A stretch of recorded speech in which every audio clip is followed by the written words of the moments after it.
ഞാനടക്കം എല്ലാ വെഡിങ് ഫോട്ടോഗ്രാഫർമാർക്കും വരുന്ന ഒരു ചോദ്യമുണ്ട്.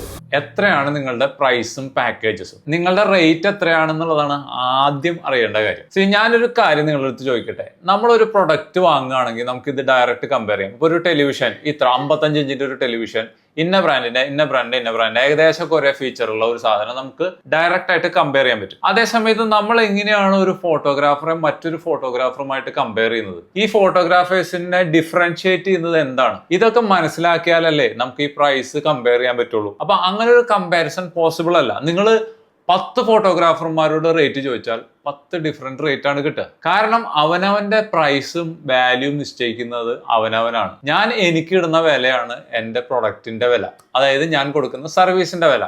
അത് ഓരോരുത്തർക്കും ഡിഫറെന്റ് ആണ്. ചീപ്പായിട്ടുള്ള ഒത്തിരി പേരുണ്ട്, വാല്യൂ ഫോർ മണി ലെവലിൽ പോകുന്ന ഒരുപാട് പേരുണ്ട്, പ്രീമിയം ആയിട്ടുള്ള പ്രൈസ് ചാർജ് ചെയ്യുന്ന ഒത്തിരി പേരുണ്ട്.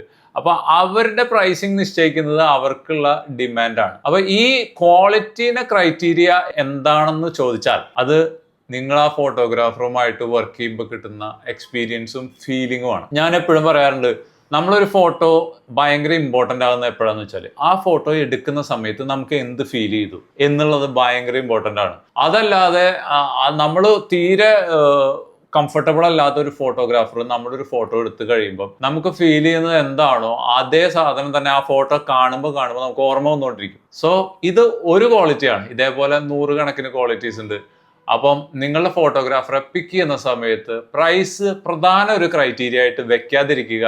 എന്നിട്ട് നിങ്ങളുടെ വെഡിങ് മെമ്മറീസ് ബ്യൂട്ടിഫുൾ ആക്കാൻ നോക്കുക. അടുത്തൊരു വീഡിയോയിൽ കാണാം. അതുവരെ യു ടേക്ക് കെയർ. ബൈ.